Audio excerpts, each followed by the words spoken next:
There comes a time in life when you must shift your focus from the world to yourself. You've spent decades working, building, giving, and sacrificing. You've carried responsibilities, raised families, supported friends, and fought battles no one even knew about. But now in the twilight of your years, the greatest gift you can give yourself is you. Not everyone will understand this. Some will expect you to keep pouring from your cup even when it's empty. Others will wonder why you've become quieter, more reserved, more selective with your time. But listen, this is not selfishness. This is wisdom. And wisdom knows that silence and self-preservation are the most powerful choices you can make.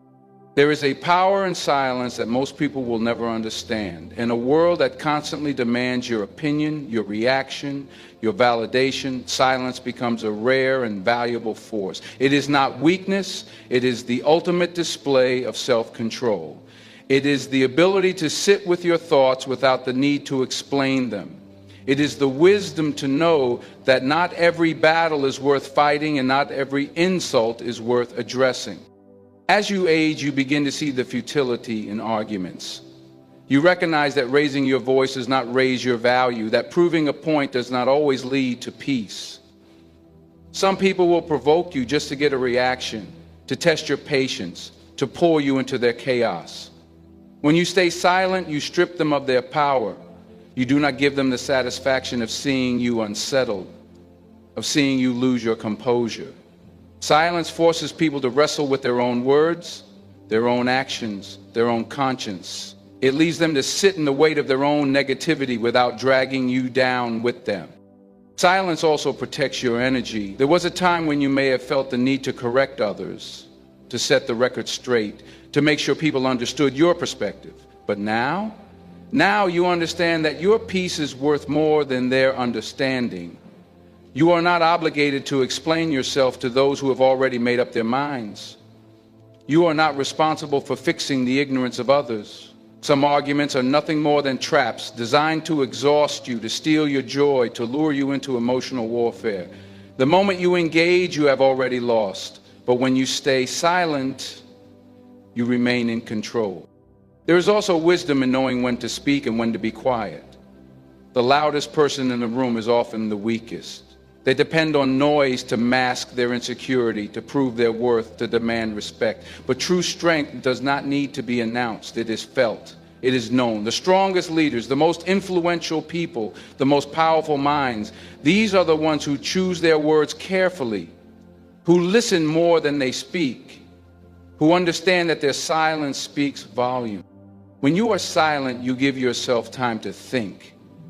You remove the pressure of responding in the heat of the moment. You allow emotions to settle, thoughts to mature, wisdom to guide your words rather than impulse.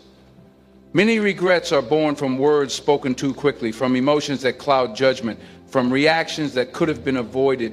But when you practice silence, you give yourself the space to see clearly, to respond with intention rather than instinct.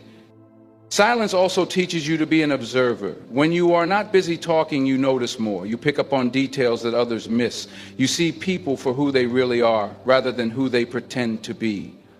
You recognize patterns. You understand intentions. You become more aware of the energy around you. Some people reveal everything about themselves simply by how they speak, by how they react, by how they try to get a rise out of you. When you are silent, you see them clearly and you gain the upper hand. Not every situation requires a response. Not every insult requires a rebuttal. Not every confrontation deserves your presence. There is strength in walking away, in refusing to engage, in choosing peace over unnecessary conflict. The older you get, the more you realize that silence is not avoidance. It is mastery. It is the realization that your time, your energy, your mental and emotional well-being are far too valuable to waste on meaningless battles. There will always be people who misunderstand your silence. They will assume it is submission, that you have nothing to say, that you are incapable of standing up for yourself. Let them think what they will. Your silence is not for them. It is for you. It is a shield, a strategy, a way of maintaining your dignity in a world that thrives on noise and confrontation. The greatest responsibility you have in this stage of life is to yourself. For years, you have spent your energy on others, raising children, building a career, handling responsibilities, solving problems, and carrying burdens. But now, your mind and body demand your attention. They have carried you through decades of hard work, stress, and sacrifice, and if you neglect them now, no one else will step in to do it for you. This is the time to guard your mental and physical well-being as if they were your most valuable possessions, because they are.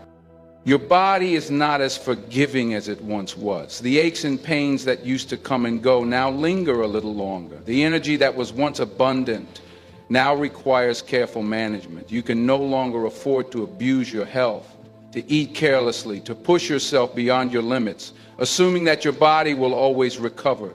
It won't. Every poor habit that once seemed insignificant now reveals its consequences. The body keeps score, and every neglectful choice adds up. What you consume matters. The food you eat either fuels your health or contributes to its decline. You must be intentional about what you put into your body, because poor choices no longer go unnoticed. Processed foods, excessive sugar, and unhealthy habits will rob you of your strength and mobility. Your body is your vehicle through life. And if you don't take care of it, it will break down when you need it the most. Hydration, proper nutrition, movement, these are no longer just recommendations. They are requirements for longevity. And then there is your mind. The greatest battles are no longer fought with fists, but with thoughts. The mind is a battlefield, and if you are not careful, you will become your own worst enemy. The stress of past mistakes, the weight of regrets, the burden of things you cannot change, these thoughts can consume you if you let them. Protecting your mind means filtering what you allow in. Not every conversation deserves your attention. Not every piece of news deserves your worry. Not every problem is yours to solve. Stress is a silent killer. It creeps in through overthinking, through unnecessary arguments, through constant worry about things outside your control. It steals your peace, robs you of sleep, and drains the very energy you need to enjoy your life. There must come a time when you decide that your peace is more valuable than your involvement in every issue. When you recognize that not every battle is yours to fight, you give yourself permission to let go of unnecessary burdens and prepare yourself for your life partner. The company you keep affects your mental well-being more than you realize. Some people bring peace while others bring chaos. There are those who lift you up and those who drain you. At this stage in life, you can no longer afford to entertain toxic relationships, drama, or unnecessary conflicts. The people in your life should bring you joy, not stress. You do not have the time or energy to carry the weight of people who refuse to carry themselves. Your mind needs nourishment just as much as your body. What you read, what you listen to, what you watch, all of these shape your thoughts, your mood, and your outlook on life. Filling your mind with negativity, with constant worries, with other people's problems will only leave you exhausted.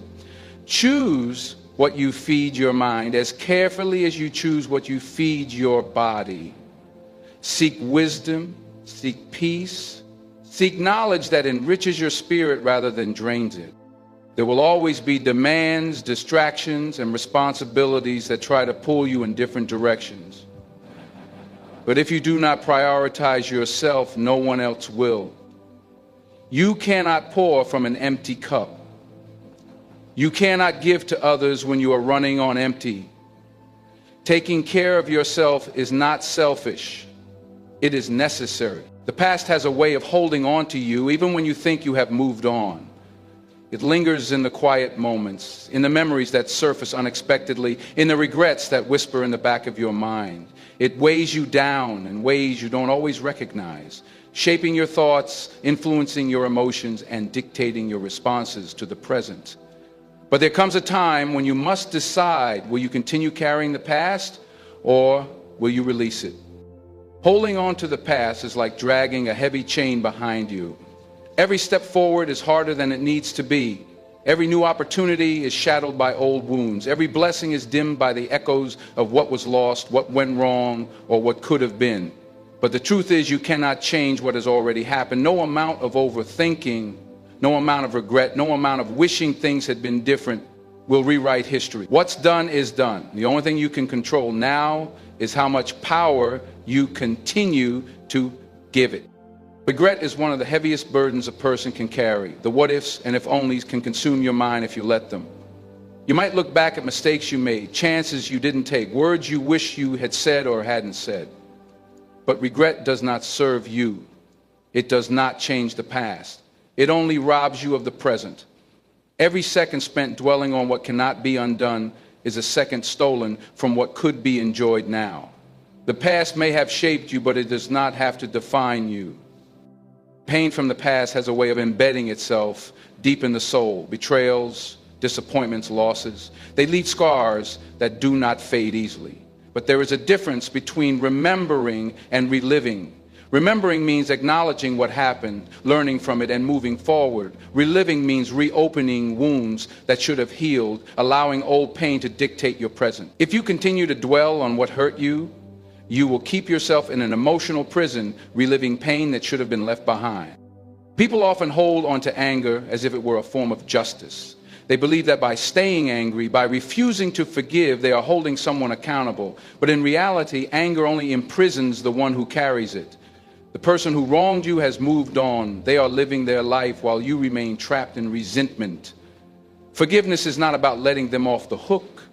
It is about setting yourself free. It is choosing peace over bitterness, choosing to reclaim your energy rather than wasting it on those who do not deserve it. Memories can be deceptive. The mind has a way of romanticizing the past, making you believe that things were better than they really were. You might look back and long for what was, forgetting the struggles, the sacrifices, the pain that came with it. Nostalgia can keep you stuck in a version of the past that never truly existed. But life is always moving forward, and so must you. The more time you spend looking back, the less time you have to embrace the possibilities that still lie ahead. Letting go of the past does not mean forgetting it. It does not mean pretending it never happened. It means acknowledging that it is over and choosing to no longer let it control you. It means accepting that you cannot go back and change what happened, but you can decide how you move forward. Some chapters in life must be closed, not because they were bad, but because they have served their purpose. You cannot rewrite the beginning, but you can decide how the rest of your story unfolds. There is freedom in release. When you finally let go of the past, you create space for something new. You allow yourself to be fully present, to embrace the life that is unfolding before you instead of clinging to what is already gone. You deserve to be free from the weight of yesterday. You deserve to wake up each day unburdened by regrets, unchained from old wounds, unshaken by memories that no longer serve you. The people around you shape your thoughts, influence your decisions, and determine the energy that surrounds you. They can either push you toward growth or pull you into stagnation. They can bring you peace or create unnecessary chaos in your life. The older you get, the more you realize that your circle is not just about company. It is about the quality of life you allow yourself to have. At this stage, you do not have time for meaningless relationships, for energy-draining conversations, or for people who do not add value to your life. Your circle should be a reflection of your peace, your wisdom, and your priorities. If the people around you do not inspire you, challenge you, or encourage you, then they are taking more than they are giving. Relationships should be a two-way street. There should be an exchange of wisdom, laughter, and support. But too often, people find themselves surrounded by those who only take, who drain their energy, who use them for emotional dumping, or who bring unnecessary drama into their lives. You must be intentional about who you allow in your space. Toxic relationships do not always come in the form of enemies. Sometimes they come disguised as lifelong friends, as family members, or as people you once trusted. Just because someone has been in your life for a long time does not mean they deserve a permanent place in your future. Loyalty should never come at the cost of your peace. If someone constantly brings negativity, if they refuse to respect your boundaries, if they only reach out when they need something, then they are not part of your circle, they are part of your problem. As you get older, your tolerance for nonsense should decrease. You no longer have time to entertain gossip, pointless arguments, or people who thrive on conflict. Every moment you spend engaging in negativity is a moment you could have spent in peace. You do not have to answer every phone call, respond to every message, or attend every event. Protecting your energy means knowing when to step back, when to say no, and when to walk away without explanation. It is better to have a small, solid circle than a large, unreliable one. Many people surround themselves with quantity rather than quality, believing that a full room means a full life. But when hard times come, when you need real support, you will quickly see who is truly in your corner. A true friend is not the one who is there only when things are good, but the one who remains when things get tough. It is the person who prays for you, who encourages you, who speaks life into you, rather than bringing you stress and distraction. Your circle should be filled with people who want to see you win, not those who secretly hope you fail. Jealousy is silent, but its presence can be felt. Pay attention to how people react when you succeed. Do they celebrate with you, or do they downplay your accomplishments? Do they support your growth, or do they subtly try to keep you at their level? Not everyone who smiles at you is your friend, and not everyone who claps for you wants to see you rise. Real friends inspire you to do better, to be better, to think bigger. The older you get, the more you must prioritize peace over popularity. There is no need to be surrounded by people just for the sake of appearances. What matters is the quality of those relationships. Are they built on mutual respect? Are they rooted in trust? Do they add to your life rather than take away from it? Time is precious, and who you spend it with determines whether you feel uplifted or drained at the end of the day. Some people outgrow you and you outgrow some people. That is life. You do not have to hold on to every relationship that once mattered. Seasons change, and so do people. Some connections were meant for a time, not a lifetime. When you feel a shift in a relationship, when the conversations no longer align, when you no longer feel at peace in someone's presence, it is okay to move on without guilt. Growth sometimes requires separation.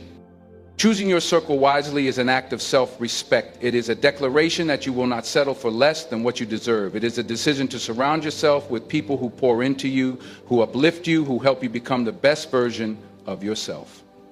Your circle is your environment, and your environment shapes your future. If you want peace, success, and fulfillment, you must ensure that the people closest to you align with that vision. There comes a time in life when you realize that you have spent far too much energy living for others, trying to meet expectations that were never yours to begin with, bending and adjusting to fit into roles that do not align with who you truly are.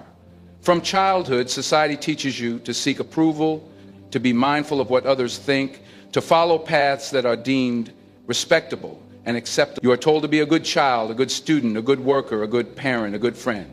And while there is nothing wrong with being responsible and caring, the problem arises when you become so consumed with living up to external standards that you lose sight of yourself. Living for others is exhausting. It forces you to suppress your desires, to silence your inner voice, to move through life seeking validation rather than fulfillment. You start making decisions based on what others might say, what they might think, how they might react. You become a version of yourself that pleases the world but disappoints your soul. And the truth is, no matter how much you give, no matter how much you sacrifice, there will always be someone who thinks you should be doing more. Someone who believes you are still not enough. When you live for others, you live in constant fear of judgment. You hesitate to make bold moves because someone might disapprove. You stay in places that no longer serve you because you don't want to upset anyone. You keep relationships alive that should have ended long ago because you fear being misunderstood. But the harsh reality is, people will judge you regardless. If you succeed, they will have something to say. If you fail, they will have something to say. If you change, if you grow, if you evolve, there will always be voices questioning your choices. So why not live in a way that makes you happy? Living for yourself is not selfish. It is necessary. It is the realization that your life is your own, that you have the right to choose your own path, that your happiness does not have to be sacrificed for the comfort of others. It means taking full ownership of your decisions, standing firm in your truth, and refusing to shrink yourself to fit into places that no longer align with who you are becoming. It is about recognizing that your time, your energy, your dreams are just as important as anyone else's. There is a deep freedom that comes with living for yourself. You stop explaining, you stop apologizing, you stop over-explaining your choices to people who will never truly understand. You start doing what feels right, what brings you peace, what ignites passion within you. You begin to walk with confidence, knowing that you are moving in alignment with your purpose rather than being pushed around by the expectations of others.